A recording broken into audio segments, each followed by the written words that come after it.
Hello and welcome. Episode 8, Zack and Matt here on December, this will air on the 10th, so December 10th, 2020. And Matt, first off, hello, Matt. How are you doing? How you doing, Zach? Good to be back. We got Matt, a jam-packed show we for you do. today. We have plenty of Jam-packed. football today. Plenty So, of football, and Zach, we got some debating to do, I think, in the NFC East. we do have some debating to do. So I'm just going to make my opening arguments right here since it's going to be a jam-packed show. Matt,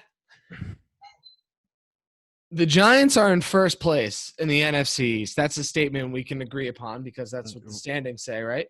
Yeah, we can agree on that. Giants are 5-7. Washington football team are 5-7, but the Giants have beaten the team twice. And that's a big thing going on. It's a huge thing going on. Now, the team did beat Pittsburgh last week, but the New York Giants, with Colt McCoy at the helm, ground and pounded the ball against the Seattle Seahawks, and the defense held them to 5 points in the first half, really 3 because there was the safety. 3 points in the first half, a touchdown in the second, and the New York football Giants went into Seattle, took down the Seahawks, and now, Matt, not only do I think the Giants will win the NFC East, I expect them to win the NFC East this season. I see no reason why they can't do it. They're home against – I agree with that. You agree with that? I agree with that. They should expect to win the NFC East, but that doesn't mean they're going to. But look at it. They got home against Arizona. Now, they're 2.5-point dogs at home in that game, but I see no reason why they shouldn't be beating Arizona. Arizona's lost 4 of their last 5. Struggled. Yeah, their defense has given up 30 points a game in the last 5 games. The Giants can handle that. Cleveland flexed the Sunday night. That's the toughest game left on the schedule. But even then, if you can drive Cleveland into that, that game management mode of Baker Mayfield instead of the 4 touchdown passing throw Baker Mayfield, that game goes down to the wire. You have home against Baltimore, who have not played well. I mean, they shredded Dallas, but who can't shred Dallas, and then that's the last game of the season for the Giants. So I think that's 3-1, and they end the season 8-8 right there. And that should be more than enough to win the NFC East. And the 8-8? Yeah, 8-8. Yeah, no, see that's going to be the biggest thing for Washington. As first off, they beat undefeated Pittsburgh. You kind of just glossed over it, but Pittsburgh looks so bad. I mean, all right, I'll give you this. So they beat the undefeated Pittsburgh Steelers. Yes. The Steelers were 11-0. Yes. The Steelers defense is excellent. Yes. But the offense, Matt, was just anemic. They scored those 2 touchdowns in the beginning, and then they did next to nothing the rest of the game. They got a field goal. And now Washington's defense was really good. And granted, Baltimore's defense was really good the week before. But that offense just looks bad. They can't run the ball. And Zach, I tell you, Pittsburgh, if they can't run the ball, they're going to get bounced out early in the playoffs. Yeah, they're in trouble. If James Conner doesn't come back and completely change that team's running game, they're going to be the most disappointing 11-1 starting football team in recent memory. And Ben Roethlisberger, Zach, he's thrown the ball the last 2 games against Baltimore and against Washington 104 times. I was going to say, is it over 100? Yeah. He threw 53 times, went 33 for 53, did throw for over 300 yards, Zach, but they ran for 21 yards on 14 carries.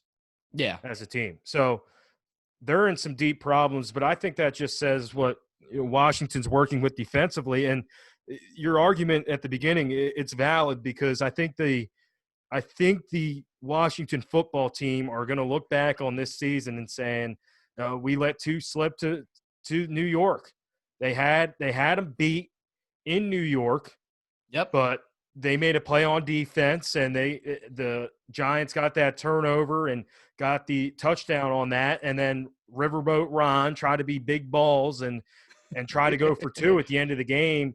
And he's probably kicking himself a little bit in that game because they probably should have won that or maybe at least went to overtime. Well, they're 6-6 if they do that. And they're 6-6 if they do that, Zach. And then if they don't turn the ball over 5 times in the game in Washington, it could be 2 different stories. And they had a chance to win that game as well. I don't think if Colt McCoy is going to be the quarterback moving forward. Daniel Jones, I think, is coming back here soon. I think they think that he can play this Sunday. They think he can play this Sunday. Yeah. I don't know. I look at their schedules, both teams, and I do think the Giants have a real good chance to beat Arizona, but I don't like their chances at Cleveland. And I think the Baltimore game's a little bit tricky because if Baltimore somehow gets on a hot streak a little bit, they beat Cleveland after finally getting a win against a hideous Cowboys team yesterday, and then play Cleveland on Monday night, they could have a little bit of momentum, and they could play better in that game. Now, what I saw from Baltimore last night is telling me nothing that says I think the Giants can beat Baltimore. I really do. I think the Giants can beat them too. I think they got a good chance, but I don't think it's going to happen just because Daniel Jones, I don't trust him with the game on the line. I'd rather have somebody else like Lamar in that situation.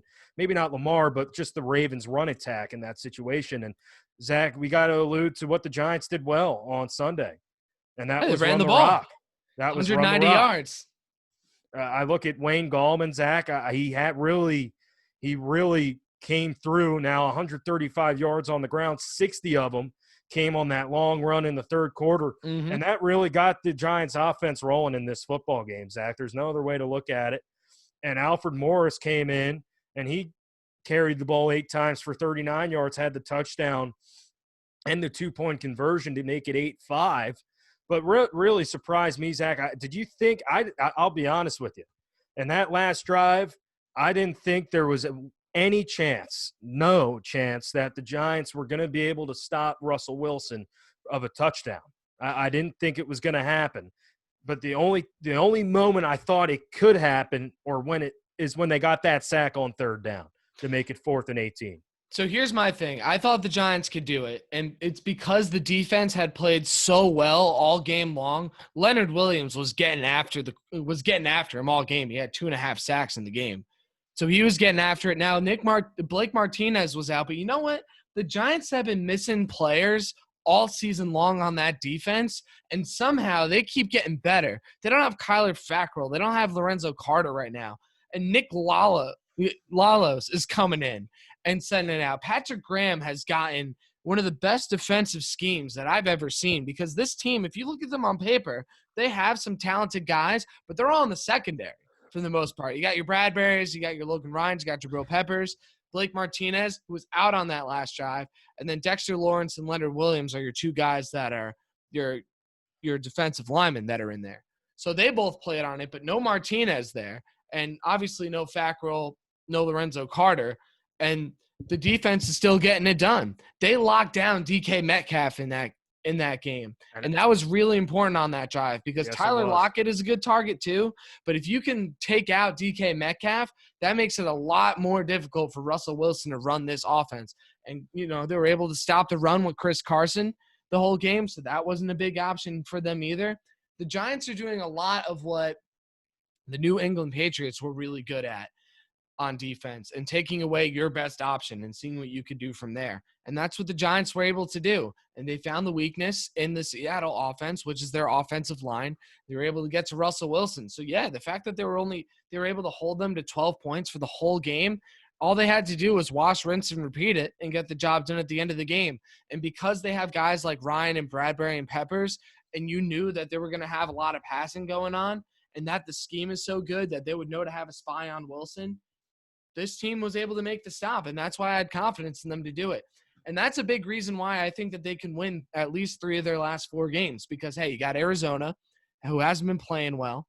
They scored 28 points against the Rams last week, but they only gained like a handful of yards. They couldn't move the ball most of the game. I believe it was like 232 yards, something real small. They couldn't run. They couldn't throw. And the offense wasn't moving the ball. And the defense, obviously, was terrible. They gave up 38 points. Now, I know the Rams have a good offense, but come on. So the Giants at home against Arizona, they just came off beating Seattle. The Cardinals are coming off a loss, 4 of their last 5. I think the Giants take that game home. You get to Kyler Murray. You shut down Larry Fitzgerald and their other receiving targets and Christian Kirk and all those guys. You get the job done. Daniel Jones is back. He'll be able to get through that defense. They haven't been able to stop anybody lately. And then Cleveland, that's going to be tough. You're right. But Baltimore, I don't think Baltimore's going to have a lot of success running the ball.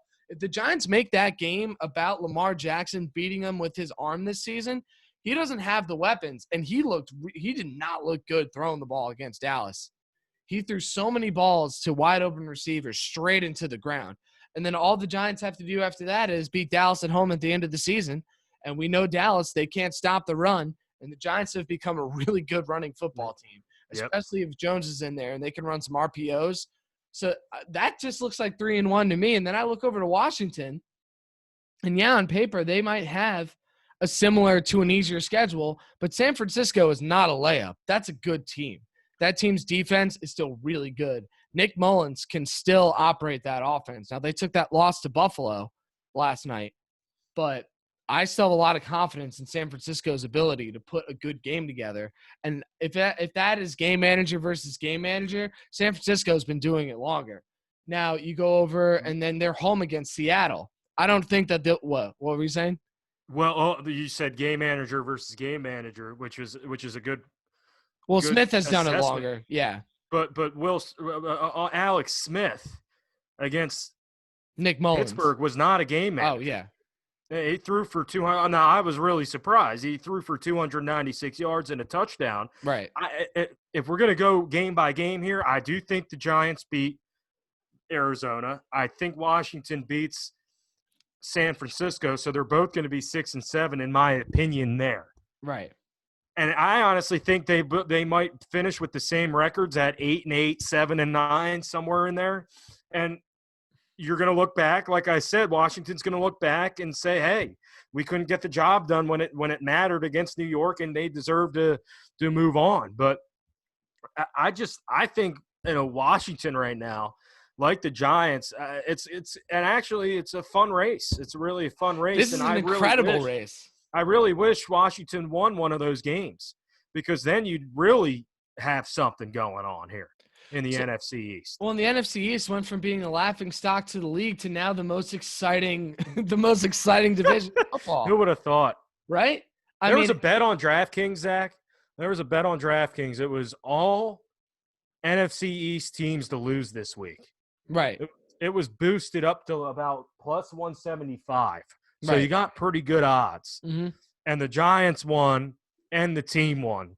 Right. To just completely ruin that bet. And they beat teams that are going to make noise in the playoffs, probably. Yeah. Yes. Yeah. Yes. They beat Seattle and they beat Pittsburgh. And but the thing I liked about the Giants win, though, Matt, was that they Joe Judge outcoached. And Pete I was Carroll just about to get to that. in that game. And there's one moment in the game. Yep. One moment in the game, Zach. It's underrated, but I think he made the right decision, because you had to make Seattle score not one touchdown, but 2 touchdowns. After the pick, after the interception, they had 4th and 1. 4th and 1 at the Seattle 30. After Evan Ingram caught that 8-yard pass on 3rd and 9, they were lined up to go for it. And I didn't know if they were going to be able to get it. Now, they were running the ball, but teams buckle down on 4th and short. Right. And Joe Judge decided, okay, Seattle called their timeout. They were lined up. Seattle called time. He sent the field goal unit out, and Graham Gano buried a 48-yard field goal. That was a very underrated play in that game, because Russell Wilson, if he needs a field goal in that situation at the end of the game instead of a touchdown, it's almost too easy. I think he gets the field, or at least an attempt at a field goal to win that game. Yeah. But the fact that they needed to get not 1 but 2 touchdowns really worked in the Giants' favor, because they could kind of play back a little bit, sag off, and not let them get into the end zone, try to make them waste time. And Zach, also, to Joe Judge's credit, that last drive by the offense was really sensational. To kind of chew up some clock. Now, they didn't get the job done ultimately and were able to take a knee, but they got some key first downs on that drive.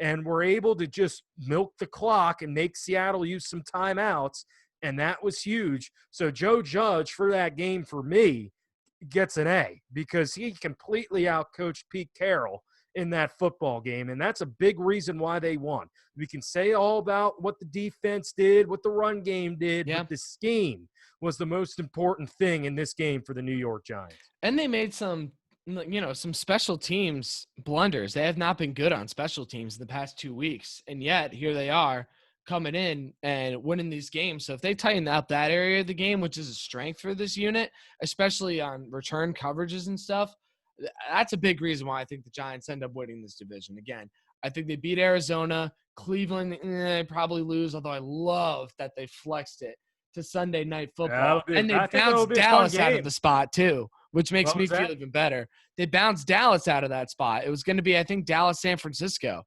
Sunday night. Gosh, we're not watching that. Oh, no, that game would have been atrocious. We would have seen Nick Mullins throw for 400 yards in that game.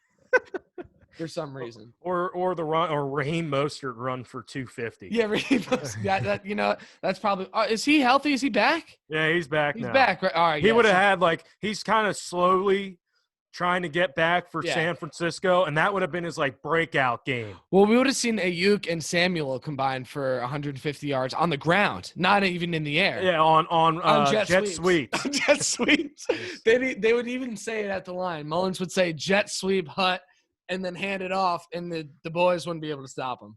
Oh, all right. So that's the state of the NFC East. I mean, it's gonna. Well, I'm gonna finish with this here. Yeah. I do think the Giants win the division. Right. I do think. My argument, though, is I think Washington's the better team, but they're just not going to win the division. Better team? Well, they blew the doors off of Dallas. They have a front seven, but. They got a front seven, and they won the game without Antonio Gibson in that against Pittsburgh. And somebody who we haven't even mentioned, Zach, is how about the game Logan Thomas had at tight end? He did have a good game. The former quarterback out of Virginia Tech. He did have a good game. 9 catches, 98 yards, and a touchdown. He was sensational. Here's the bottom line. When I look at the weapons on each team, I think that Washington and the receiving have better players receiving. You think they have better receivers? Come on. You have Terry McLaurin. You have Terry McLaurin and everybody else. They got what do you mean? Zach, Colt McCoy threw for 105 yards. That's because Colt McCoy can't play quarterback anymore. And Daniel Jones has 8 touchdowns and 9 picks. So who's getting open? No one. Listen, I'll take. Would you rather have Logan? I'll give you Evan Ingram over Logan Thomas, but Terry McLaurin is better than any receiver. He is better than New York has. You're right. Terry McLaurin, if he was a Giant, would be the number one option. But give me the other receiver on Washington that's better than Golden Tate, Darius Slayton, Sterling Shepard. There isn't one. Those 3 guys are all number 2 options. So even though they don't have a clear number 1, all of those guys can come in and out. And then the running game complements that even more with it. It opens up space for them. They don't need to have those big vertical threats. That's not really how the offense runs. If you need it, you can find Slayton downfield. But I think the Giants' weapons, those 3 receivers, I'd rather have all 3 of those than McLaurin and then a couple other guys. I disagree. We just have to disagree. I disagree.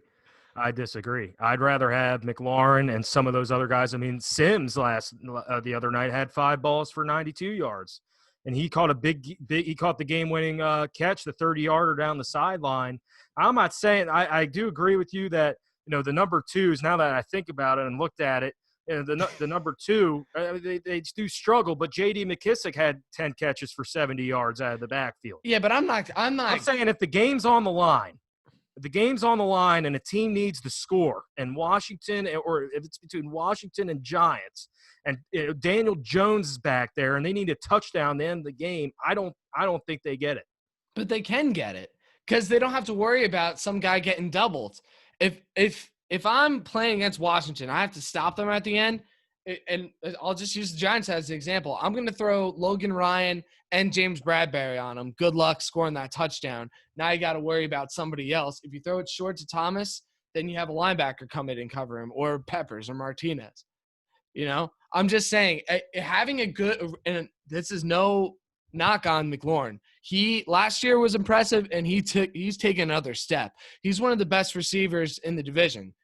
He might be the best receiver in the division right now. Amari Cooper hasn't really shown us too much this year to give us any confidence in him. So he might be the best receiver in this division. But having depth at the receiver position, to me, is more important than having one guy that's great and then a couple other guys that once in a while will have good games and fill roles. Again, I'd rather have Tate, Slayton, and Shepard than all three than just McLaurin. No, I understand that. I understand that. And my final point to yours there on the receiving positions on both sides, McLaurin in the game against Pittsburgh only had 2 catches for 14 yards, and they were still – and it was probably Alex Smith's best game this season. It was. 300 yards.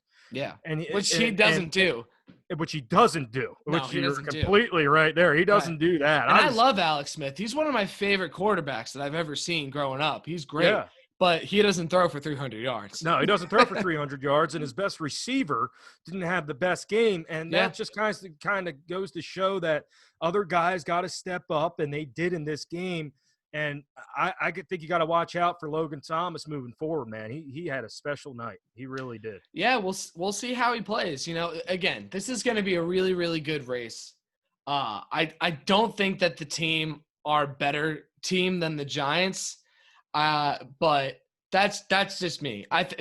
My only reasoning for that is they have a really great elite front seven, but I'm not scared of anybody else on the team at all. Now, the Giants have a really good scheme and secondary, and they've proved to me that they can plug in pretty much anybody and get the job done. And to me, that's more frightening because I don't know who to try to game plan and stop. You can kind of figure out how to get around their front seven, Washington. Like you could. It's going to be really hard, but you could. You can game plan for McLaurin. You could. But what do you do if you're like, you know what? This team's missing their starting quarterback, their star running back. They're out, all these guys on defense, and they just beat the Seattle Seahawks. That's tough. Now, Alex Smith is the best quarterback on the team roster. So even though, they don't have Kyle Allen and, they're not starting Haskins, we all can agree that. What a disappointment Haskins has been. He really has. That's another point there, Zach, real quick. Like, if Alex Smith didn't have all those surgeries to his leg and missed all that time, Washington probably could have used that pick for not a quarterback. Right. They could have gotten another offensive lineman in there. Yeah. Something. Or something better than that. Something. Yeah.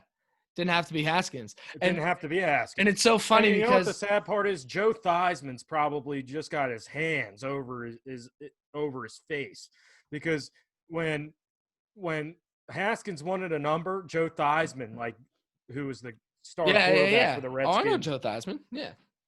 He let him have or told him you can wear 7. Oh, he man. hasn't worn it well. That's all. all. He hasn't. And here's the thing. One last thing with Haskins is I remember before the draft where the Giants got Jones, I wanted Haskins so bad for weeks leading up to it. My friends and I were like, if the Giants and New York Sports Talk Radio, they're like, if the Giants draft Daniel Jones, forget it. Because everybody was like they could have gotten him at 17. Right. But even so, if they go with Jones instead of Haskins, so my friend went berserk. We were at MetLife for the draft. He ran out of the stadium. He's a big guy. I've never seen him move so fast in my life.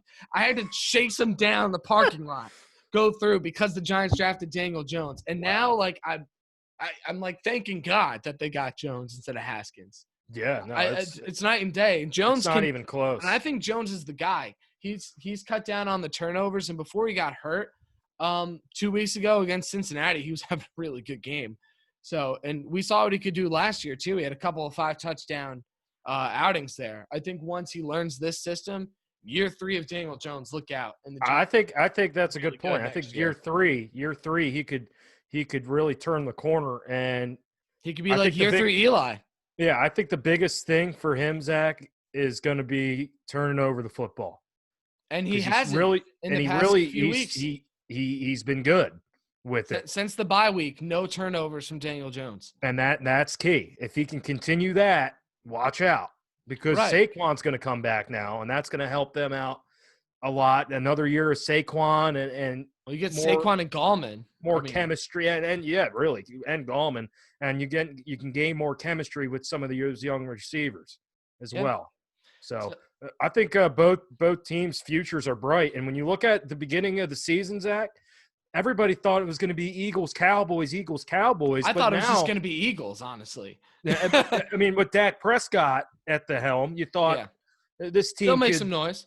They'll make some noise. No one was talking about Washington or Giants winning the division. Now, next year after this season, the teams on the outside looking in are in 2021 are going to be the Eagles and Cowboys. Yeah, they might, especially if Dallas drops the ball and can't bring Prescott back. Now, I think they will bring him back. But if they drop the ball and they got to find somebody else to use, that's going to be tough because they're not getting Fields or Lawrence in this draft. Nope. Because they're not going to end up in the top 2 picks. Nope. Yeah.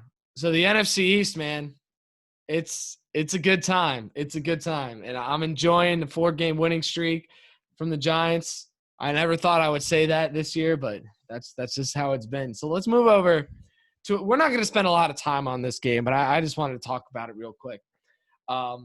Matt, somehow the New York Jets just find ways to outdo themselves in just how bad they really are. They had that game in the palms of their hands, both hands, not in the palm of one. They had it right here, and all they had to do was this, and instead they crumpled it up into a little ball, threw it away as far from them as they could. We're like, we don't want to win this season. Are you kidding me? That game was bananas. That last play, all you have to do is not call a cover 0 blitz. That's it. And I know Greg Williams is a blitz first guy, but even he knows that is a bad call to make in that situation, especially since Derek Carr had thrown for he ended up with an absurd 380 yards or something in the air. But so before that, he had at least 350 and was throwing it all over the place. And you leave Ruggs wide open outside. He's faster than anybody on the Jets in any regard, all their corners, wideouts, anything. And he's wide open on the end, and they get a touchdown. I mean, come on. What's wrong with it? And I know they fired Williams the next day. Matt, they should have fired him right after that play. On the field. On the field. I think they should have fired him on the field. That was the most absurd. And you know what? And that's on Gase, too, because he knew what the defensive call was, unless he's napping up there. And if he doesn't like that, he needs to call timeout in that situation. He needs to call timeout. Be like, hey, what are we doing here? Why? It was kind of like he ran, that play in Madden, Engage 8. He ran Engage. No, he didn't ran even run Engage 8 on the last play of the game. No. Chance to win when the team needs a touchdown. And Zach, what makes it worse is the play before. Nelson Aguilar beat his man. Yeah, deep. And Derek Carr missed the throw. Down the seam. Yeah, he was wide open in the end zone. You think that Greg Williams would be smart and just kind of do what the Ravens did at the half yesterday. They rushed one guy, Zach. Yeah, just put everybody back and put dudes at the end zone. Yeah, that's all you have to do. What a disgrace! And Zach, the Jets played well. They did. They played. Sam Darnold. I was impressed with what I saw from Sam Darnold in that game, Zach. It was a gutty performance by him, and a gutty performance by that run game. But because that was all run game. I still wasn't super impressed with Sam. I mean, I thought he's all right. I thought he played better than what he has. Well, yeah, but Matt, the bar is so low for him. The bar is low, but I think he did. He looked better this game, and he showed you could be an NFL quarterback. Yeah, maybe. Well, he can be. I think he can be. But this game didn't prove to me you know what? Oh yeah, I agree with that. The running game was surprisingly good. Who started Ty Johnson in their fantasy league this week? Nah, no one. Nobody did. No one did. He was great. But Zach, back to Greg Williams, just absolutely hideous. And I know it's an embarrassing football team, but when you don't put your guys in position to make a play. Right. You make yourself look even worse. You might not be good enough because you're just not good enough. Right. But when you put your team in a position where they are probably going to fail. You mentioned the matchup, Zach. Yeah. Henry Ruggs is the fastest player on the field. He ran a 4.2 something 40. And you run man coverage with the Jets secondary. With the Jets secondary, I don't blame Marcus May for going off in the media. Yeah. Being like, I don't blame him for that. No. How could you? And Zach, I actually found some history on just the Jets and Raiders. Okay. Back on, it's kind of weird. It's weird. 50 years ago on the same day, on December 6, 1970. Yeah. I'll have to send you the play after. Okay. Yeah. But the Raiders, Daryl LaMonica was the quarterback for the Raiders in 1970, and he threw this, and the Jets were up 13-7. Okay, and the Raiders threw like a Hail Mary in the end zone. It was at New York. Yeah. And they scored a touchdown at the last play of the game on a Hail Mary to win the game 14-13. 50 years later, it happens again. The same thing. And you know what's even more embarrassing? Day. How weird is that? It kind of shows – it goes to show, like, you know, when it started there 50 years ago to now, just how much of an embarrassment this Jets football team has been. Well, they have no Super Bowls in that span. You know, it would be really funny if, like, the curse ended after those two plays, you know? Right. Between 50 years, and then, you know, next year the Jets start winning. Well, they will win at least one game. They won't have Adam Gase as their coach anymore. You think he's gone, Zach? Yeah, because they said that Adam Gase was one of the main guys who fired Greg Williams, which I find laughable, by the way. Yeah, it's ridiculous. How is he making decisions saying, "Oh, okay, he needs to go. You need to go"? Well, do you know how the Jets front office works?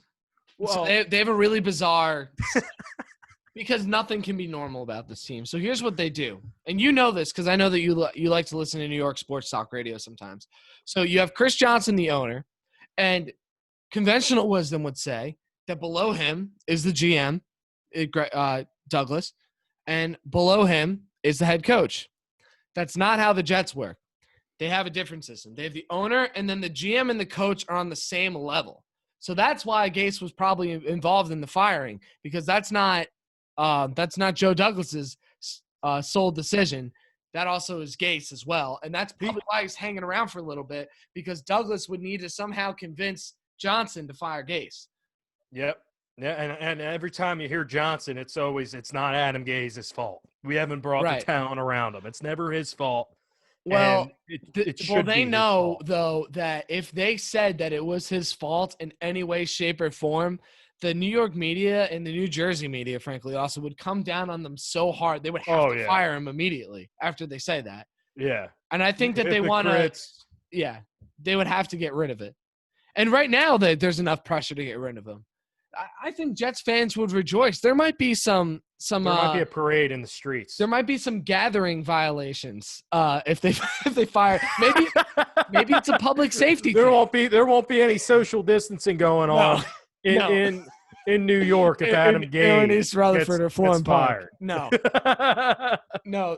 Maybe Phil Murphy is calling Chris Johnson and being like, "Look, man, you have to keep him on, because if not, there's going to be an outrageous celebration in the street." Well, I don't know. I think, again, I don't want to call for anybody's job. And again, I know I said that Williams should have been fired on the field. I'm not saying that I would follow through with a firing, but that's probably what should have happened. But Gase he's got to go after this. If the Jets want to win games, they have to move on from Gase. You got to get a new identity and a different culture, or an identity, or a culture. There is no identity, no, that's a good point. They don't have anything. They have none of that. They don't have an identity. They don't have a culture.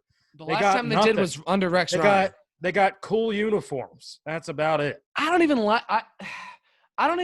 like them that much. I preferred the older threads. I know I'm in the minority on that opinion, but like for me, like even that's not Like, I don't know. Even that's not that cool. I like the Chad Pennington ones with like, Oh, the yeah. helmets. I know what you're talking No, like about. they were cool. That was a cool. That's a throwback there, Chad Pennington.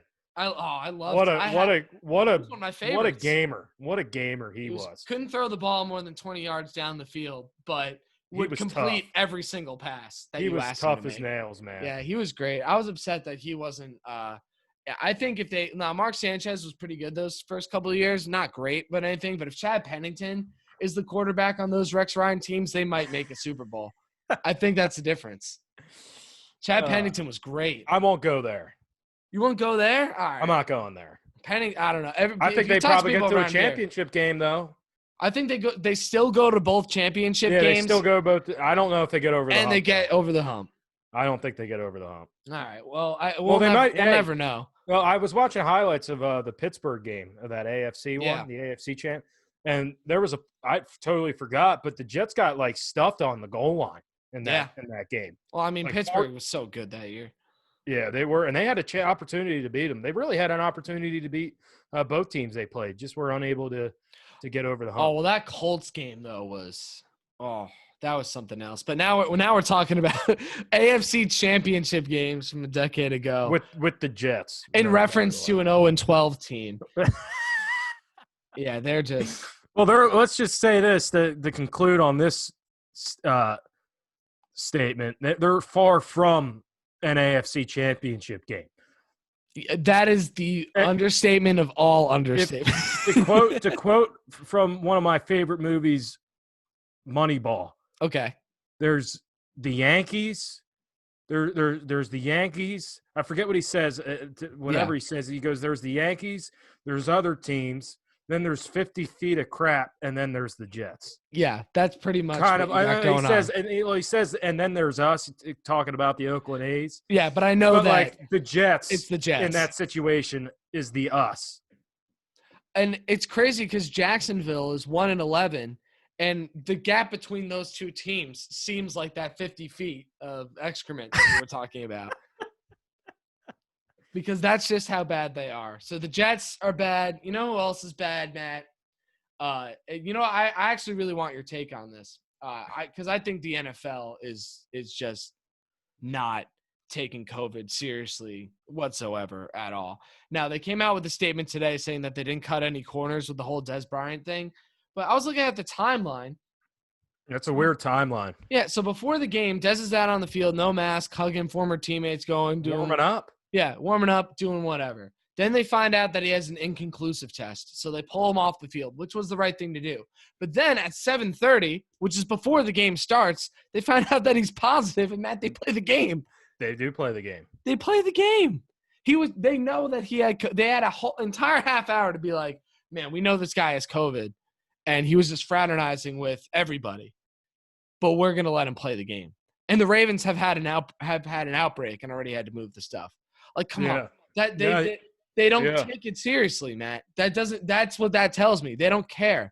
They want to ram through all these games. It's the NFL. They have they have one of the most malleable schedules available because they only play on 3 days of the week. Once a week, yeah. Yeah, and the teams only play once a week. Yeah, the teams. You can move them around. You could have moved this game even to Thursday. Who cares? I know they have a game Sunday, but you know what? That's what's going on this year. Yep. Big deal. Yeah, no, it's definitely something that it's definitely a tough topic, really, because, the game probably, shouldn't have been played because of what happened there with Dez Bryant. And, I feel bad for him because that was his revenge game, and he was unable to play. And, the Ravens have already had an outbreak with COVID, but I'm kind of torn with this topic, Zach. It's talking about the NFL and COVID because it's really not at the same level of the NBA, really. And it's because I really don't know if they could make a bubble work just because of how many teams are in it. It was different in the NBA because it was kind of like for 2 months we're playing in a bubble in Orlando, and you kind of saw, Zach, how those NBA players, how they were away for their families. It was a sacrifice for them. Yeah. And you could see some guys really struggling with that, Right. But they being kept it away together from, ultimately. yeah. Yeah. And they, being one big NBA family in an NBA bubble, but you saw some guys break down a little bit with, Right. hey, I can't see my kids. I can't see my wife. Right. And it really, It's hard. It's hard. And I think the NFL was trying to see what the NBA was doing, saying, hey, the bubble probably is a good idea. How could we make that work? But at the end of the day, and I think they're trying, Zach. I don't think it's a lack of effort in a sense. That the facilities are getting sanitized. The NFL is trying their best in a sense where they're fining people for not wearing masks. They're getting rid of draft picks if you're not wearing masks and taking protocols. They're sitting guys or not letting guys play like you saw in Denver against the Saints, right, where they said, hey, you know what? Your guys didn't follow the COVID protocols. You can't play. And you're going to have to roll out a practice string guy and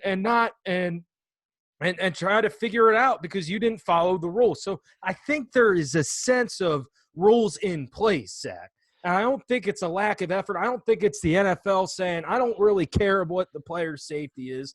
This is kind of a spur of the moment type of situation because Dez was out on the field. He felt fine, right? And then all of a sudden you get a test back saying, wait, this doesn't look good. And it was kind of spur of the moment. And you're probably right. That game probably shouldn't have been played. I don't think it should have been played.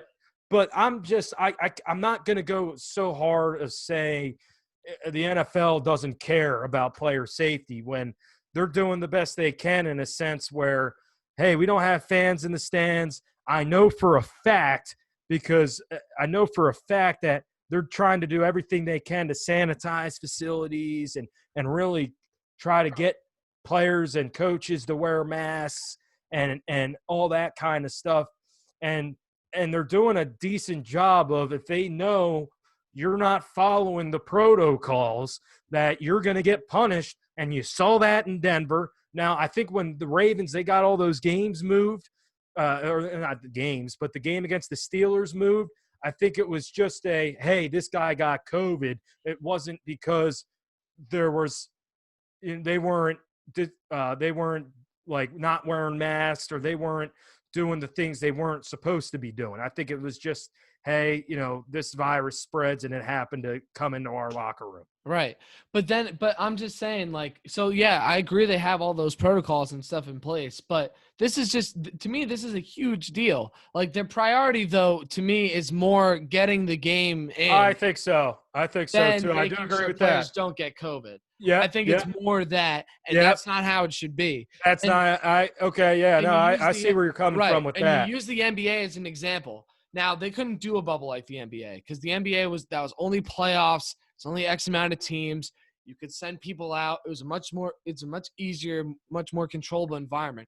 And same thing with the NHL. I would look at what Major League Baseball did as more comparable. Now they had those two big breakouts in the beginning of the season, the Cardinals and the Marlins. And they were like, I remember thinking, I don't know if they're going to get it in. But what did they do, Matt? They buckled down and they got it done. And then before the playoffs came, the teams self-quarantined. Well, nobody was out and about.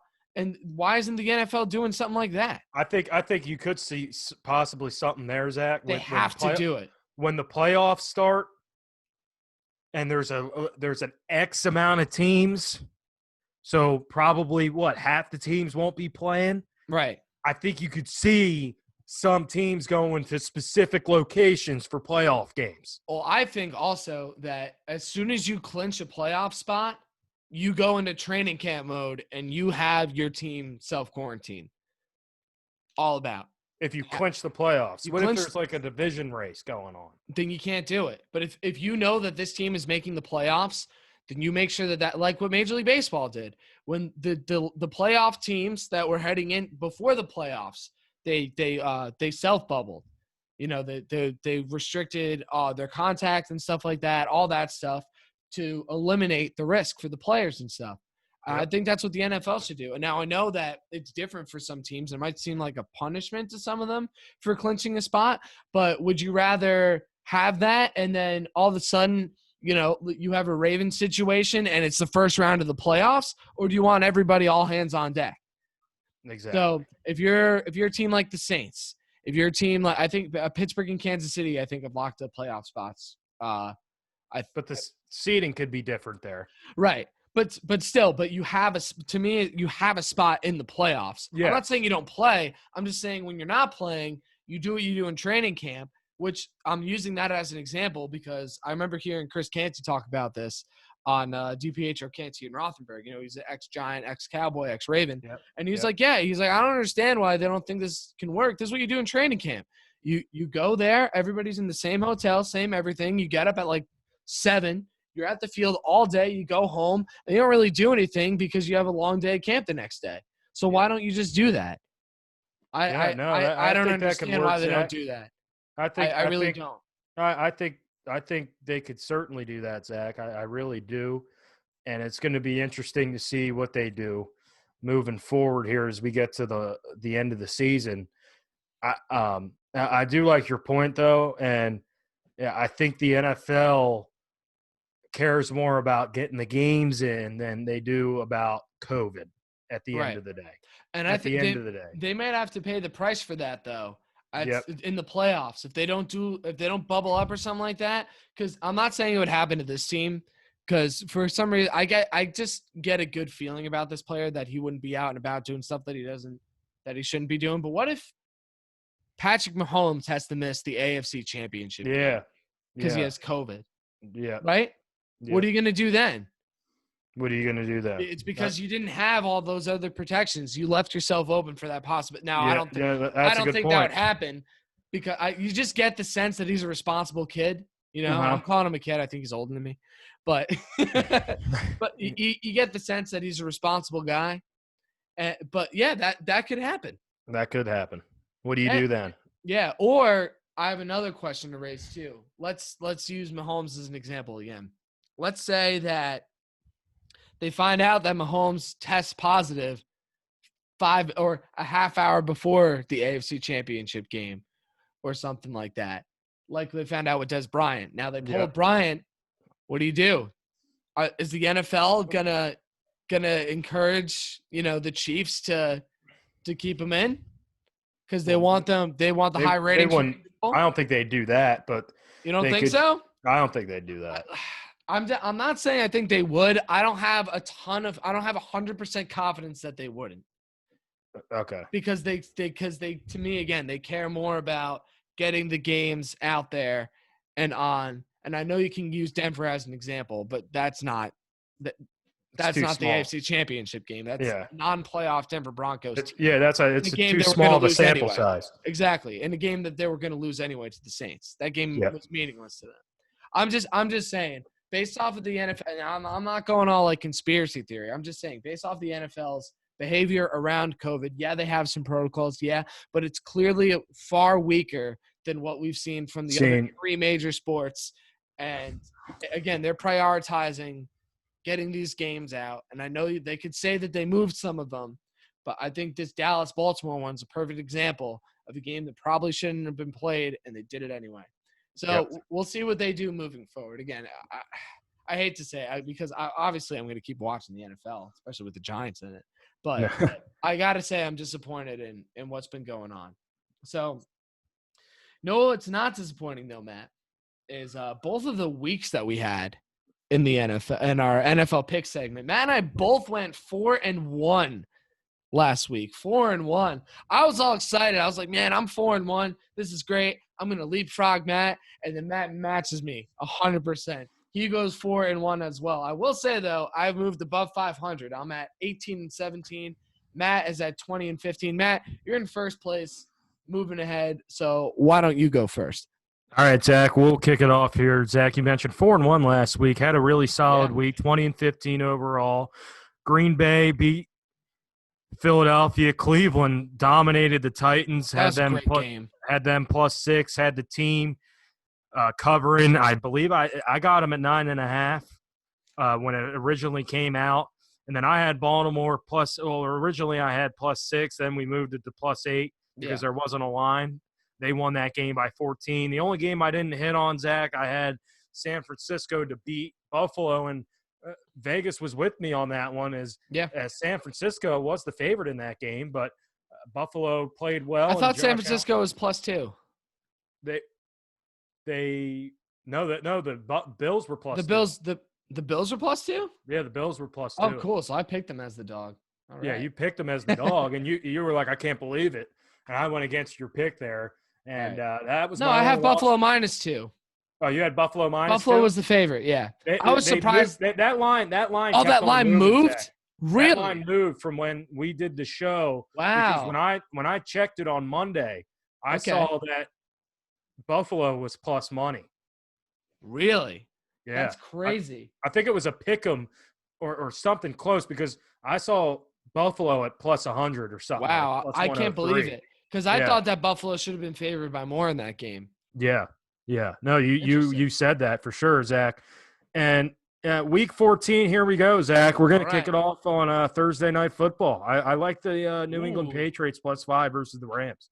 I like what I saw last week from New England, man. They're right in the thick of things here in the AFC playoff picture. Yeah, they are. After that 45-0 debacle, I guess you could say, win.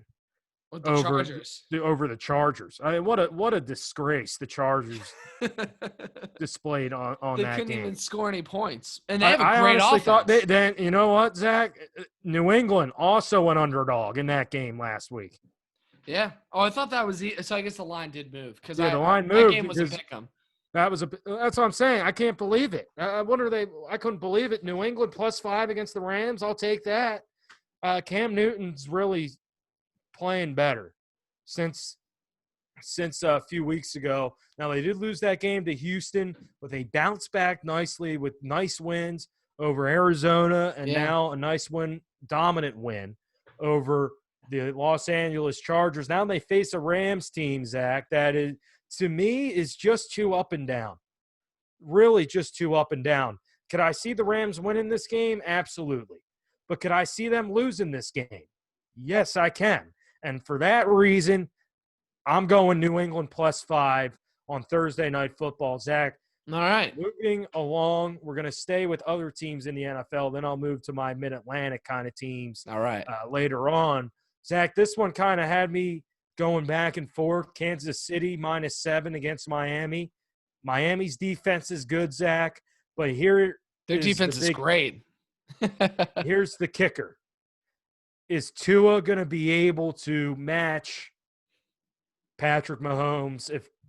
Because from what I've seen the last few games from Tua, I don't know if he's going to match the offensive intensity, really, that Patrick Mahomes. And they're going to have to score.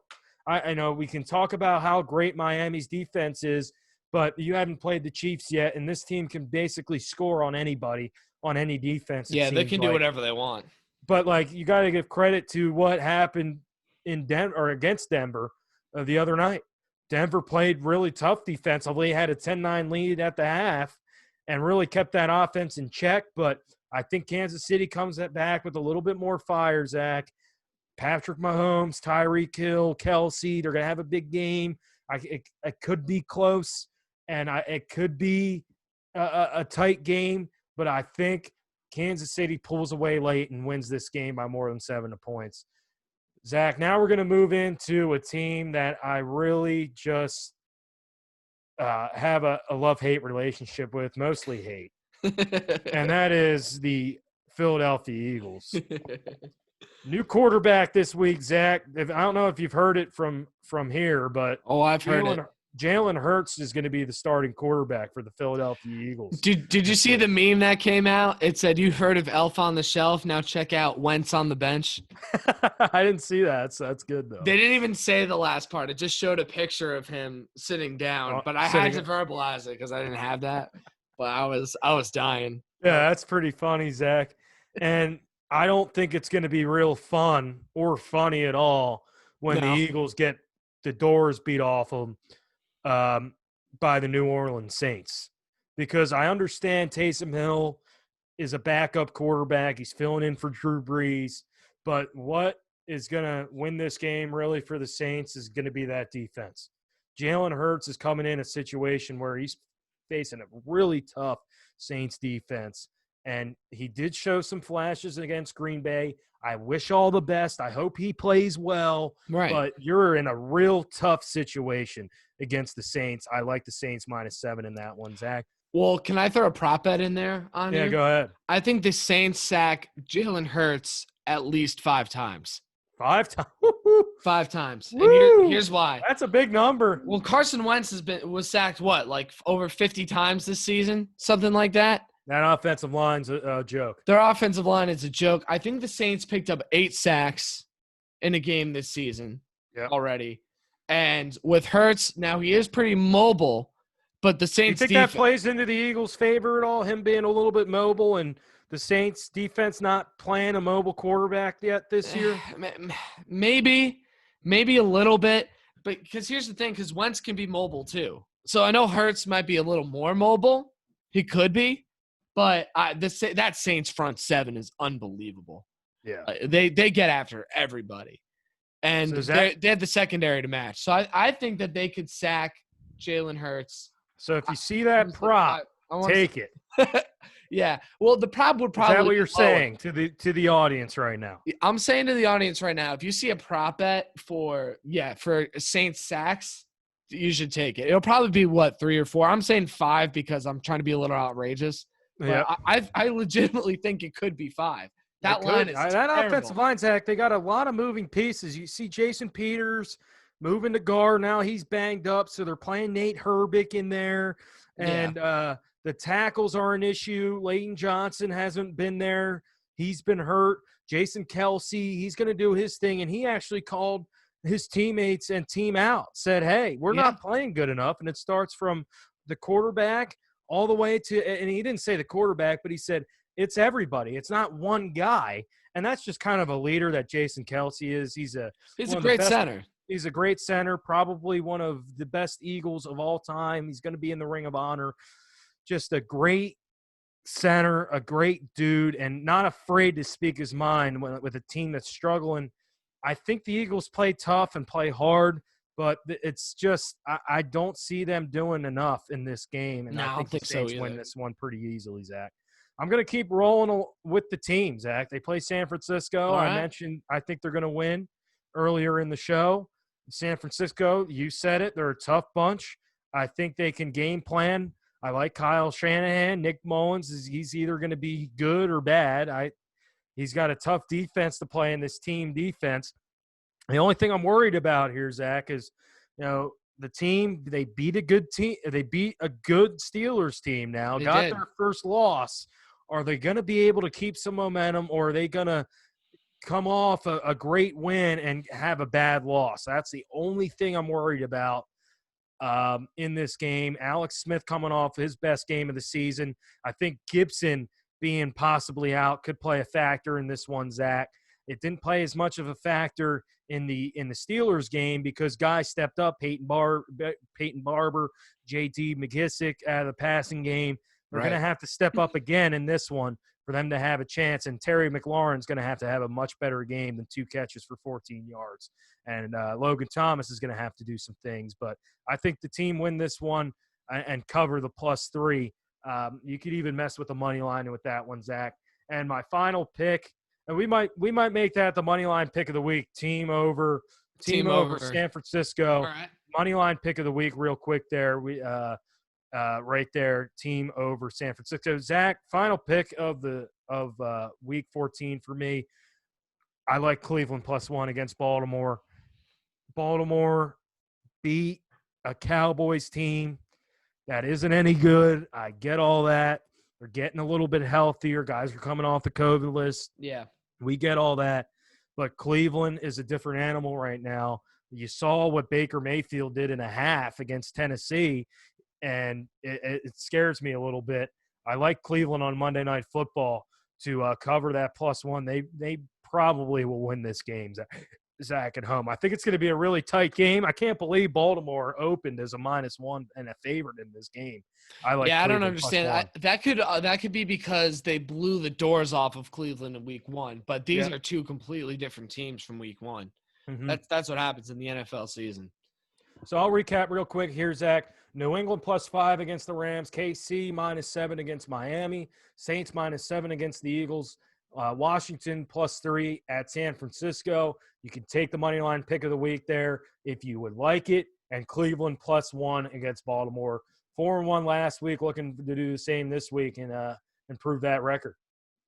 All right, so now I'm going to try to improve my record here. 4-1 last week, 18-17 overall. How's it feel to be over 500? It feels great. A huge weight has been lifted off my shoulders. It's incredible. It's been a battle. It's kind of, you showed a lot of guts, I'd say. Oh, well, last week was like easily my risky week. Yeah. If you were a quarterback, you got off to it. You were kind of Carson Wentzing it a little bit at the beginning of the season, and now you're kind of, playing gutsy a little bit.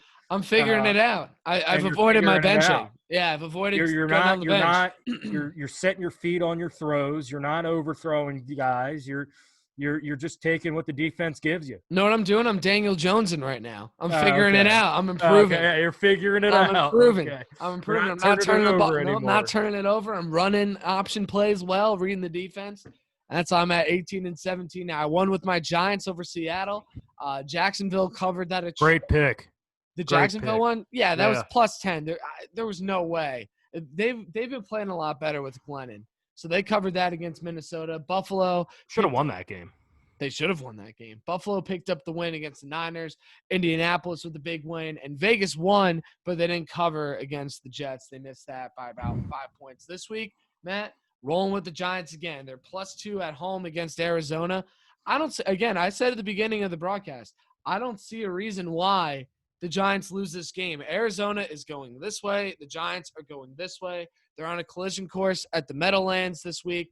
And the Giants, if Blake Martinez and Daniel Jones don't play, it'll be tougher. If they both do play, I think they win this game maybe not easily, but I think that they win this game against Arizona. The Arizona offense hasn't been playing as well, didn't do well against the tough Rams defense. The Giants defense is one of the best in the league right now. And the Giants' running game has just been unbelievable, and Arizona can't stop anybody from scoring. So I'm taking the Giants +2 at home against Arizona. Matt, I know that they've been covering some of the games recently, but I can't pick the Jets. I can't do it. And I know it's -13.5 for Seattle, but Seattle, high number. Yeah, a really high number. But Seattle's going to come out of this game, this loss to the Giants, furious. They scored 40? Huh? They scored 40. I think they might score 40. I think they'll score at least 30. At least 30. Yeah, the Jets' defense is really, really bad. The Jets couldn't cover Waller at all last game. Oh, man. 13 catches, 200 yards. 45 fantasy points for him. Right, and they don't have anybody on that defense that can cover DK Metcalf. They don't have anybody. You can have Marcus May shadow him up top, put him in a double team, but he's just going to jump and blaze past them. He's really good. You can't scheme him out. So they're going to score a lot of points. They're not going to allow the Jets to do much, even though their defense isn't great. Remember, Jamal Adams' revenge game. He's going to be playing against. Oh, he's going to be. He's going to be juiced up for this one. Yep. Yeah. I didn't even think about that, Zach. He's gonna have a big game. Yeah. So he's going to be huge. You might get a sack or two in there. I'm taking Seattle -13.5 against the Jets. Buffalo against Pittsburgh. Pittsburgh's got a loss. Now they're a dog in this game at Buffalo. And I got to say, I liked what I saw from the Bills. I do. I like what I saw from the Bills beating the Niners. The Niners are one of the best under 500 teams in the league. Actually, there's a lot of good under 500 teams in this league now that I think about it, especially in the NFC. The Niners played a tough game. The Bills have been playing a lot better lately. And Pittsburgh, man, they don't look very good. They don't look good, man. They're going to have to run the ball in this game. Yeah, they have to. And I don't know if they're going to be able to. Josh Allen has turned things around. He had a lull in the middle of the season. He's coming back strong. That Pittsburgh defense is going to be pretty tough against him. But at the end of the day, I think Buffalo is able to pull this out, and Pittsburgh loses their second game in a row. I'm taking Buffalo -2.5 at home against the Steelers. And this is huge, Zach. That game, real quick. because they already lost to the team, and Kansas City's 11-1. They're 11-1. Right. Buffalo has only a few losses. I think they only have 3 losses They're for Buffalo. 9-3. Yeah. They're 9-3. So if Buffalo wins, they get a game up on them. So seeding could play a big factor in this one if Buffalo wins. It could be huge because I think Buffalo ends up winning that division. So then they're up there. I think that Pittsburgh wins the division anyway. Yeah, that's going to be a tough one. I think Buffalo takes it though. Again, Pittsburgh can't run the ball, and if Buffalo can up their secondary there, then it becomes just a battle. Can Josh Allen outmaneuver that Pittsburgh defense? And while the Pittsburgh defense is phenomenal, I think that they could figure it out and get in the end zone maybe a couple times. Yep. Next one, I got to pick them. I don't know why this is a pick 'em. I think it's because Chicago has 5 wins, but it's Houston even at Chicago. This Bears team, I'm going to borrow a term from you, is a disgrace, Matt. They're embarrassing. I haven't seen a team. They're so out of sorts. It's so weird. They're 5-7. It's so different from the team and the Giants 5-7 and the Niners 5-7. They're completely discombobulated. They are so incredibly bad. They're just bad. They're disappointing. The defense can't patch up all the mistakes on offense. They were up 10 in that game against Detroit. Yeah, and they blew it. Completely blew it. First off, why are you dropping back to pass with the lead? And Montgomery's been running the ball well. Montgomery's been one of the best players on your team, right? Give him the ball. Why are you dropping back to pass? Because guess what happens, Zack? They fumble the ball. They fumble the ball and they lose the game. Yep. And then they drive, and what happens? This is one of my biggest pet peeves ever because everybody does it. I can't stand it. But on 4th and 1, you run a shotgun run up the middle. Yeah, and then you wonder why we don't get it. Oh my gosh, this team. Trubisky can run, do something.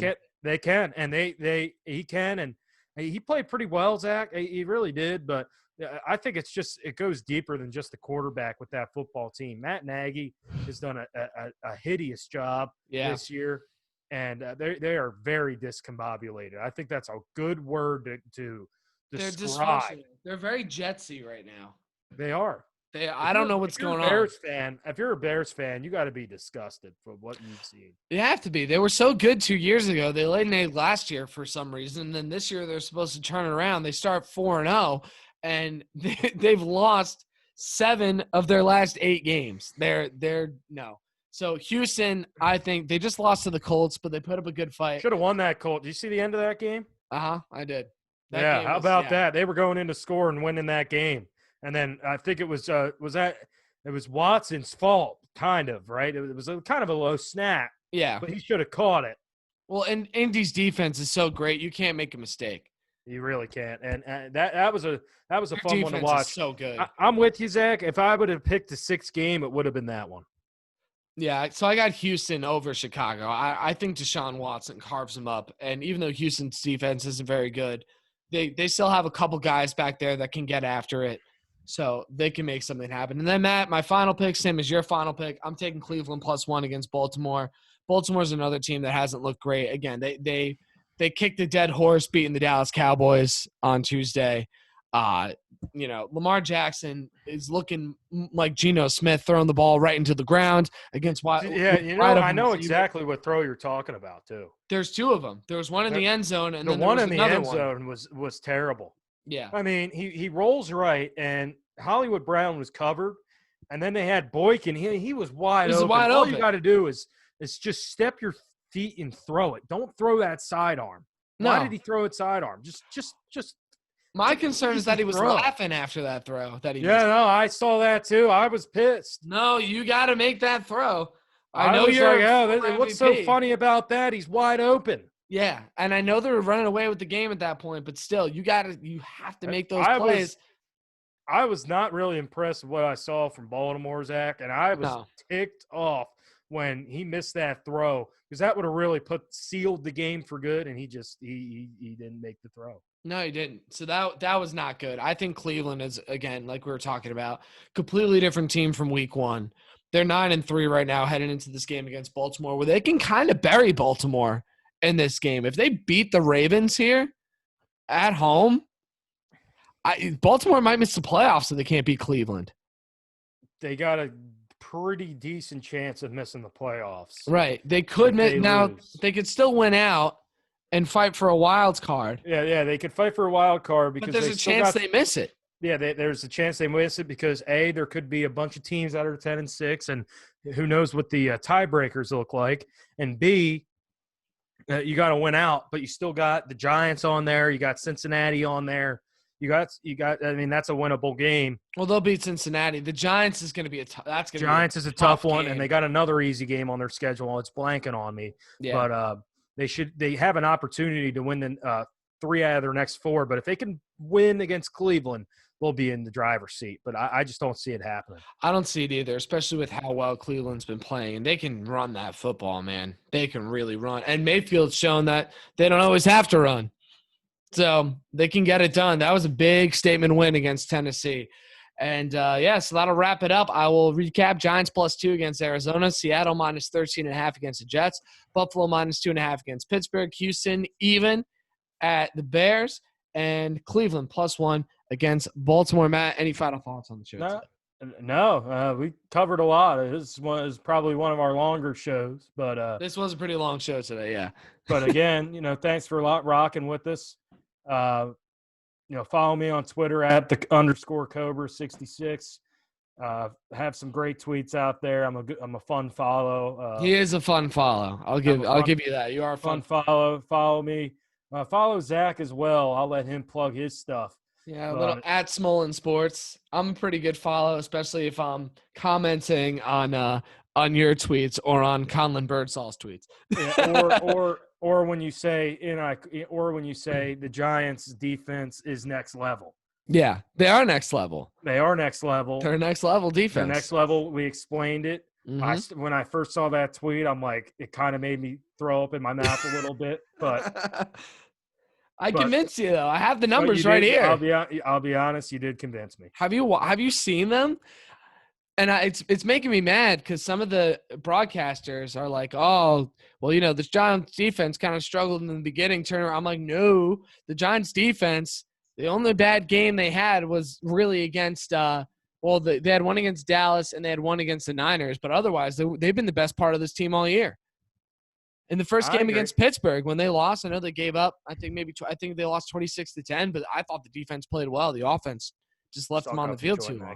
Yeah, exactly. So their defense is really good. The defense is the reason they're here. 5-7. So that's it.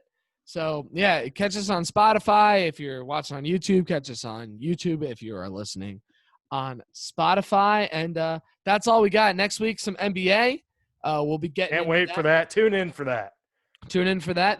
Tune in for that, man. We'll give you some great previews. I know Matt's going to give you a lot of great previews. Yeah. I will too, but Matt's been hyping himself up for it. I'm hyped up, man. I'm pumped up for the NBA season, man. It's going to be Tune in for that one. It's going to be a complete blast. All right. I will be 24 the next time we have a broadcast. So this is my last happy birthday, whenever that is. When is it? Thank you. It's Monday. Monday. Yeah. So next recording, I'll be 24. This is my last podcast at the age of 23. Thank you, everybody, so much for tuning in. For Matt and myself, take it easy, stay safe this week, and stay frosty.